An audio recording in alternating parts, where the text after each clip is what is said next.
आज दिनांक 14 फेब्रुवारी 2025 रोजी माननीय अशोक काकडे, जिल्हाधिकारी सांगली, मिरज आणि कुपवाड महापालिकेच्या विविध विभागाच्या कामकाजाचा आढावा घेतला। अतिरिक्त आयुक्त रविकांत अडसोळी यांनी माननीय जिल्हाधिकारी यांचं स्वागत करून मनपा कामकाजाबाबत थोडक्यात माहिती यावेळी सांगितली।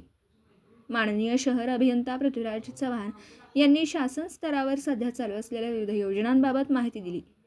तसेच कार्यकारी अभियंता चिदानंद कुरणे यांनी शहरास होणाऱ्या पाणी पुरवठ्याबाबत माहिती दिली।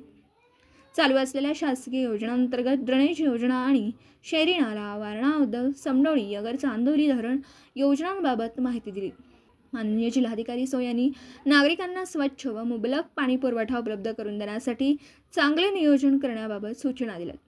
नगररचना विभागाकडून विकास योजनांबाबत माहिती देत असताना एकूण 539 आरक्षण प्रस्तावित करण्यात आली होती। त्यापैकी 64 आरक्षण विकसित करण्यात आली, अशी माहिती नगररचनाकार श्रीमती देवकाते यांनी यावेळी दिली। अर्थसंकल्प 2025-26 बाबत यावेळी माहिती लेखा विभागाचे मुख्य लेखापाल श्री अभिजित मेगडे यांनी दिली।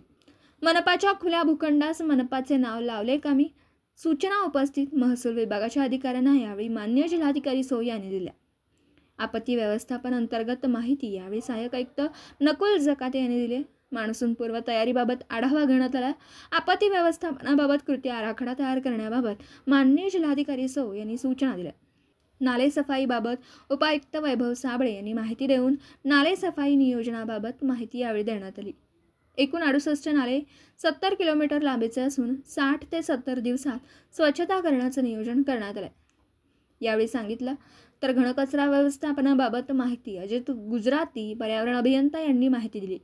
समडोळी आणि वडी बेडग येथील कचरा डेपोबाबत माहिती देऊन मनपा वतीने नवीन प्रकल्पांच्या बाबत माहिती यावेळी देण्यात आली। दैनंदिन स्वच्छता आणि कचरा व्यवस्थापनाबाबत माहिती दिली। मनपाच्या नवीन कार्यालयाबाबत माहिती घेऊन त्याकामी सहकार्य करण्यात येईल, असं यावेळी सांगण्यात आलं। यावेळी उपायुक्त विजय यादव, सहाय्यक आयुक्त आकाश डोईफोडे, नकुल जकाते, सचिन, सर्व विभागाचे प्रमुख उपस्थित होते। आभार उपायुक्त वैभव साबळे यांनी मांडला।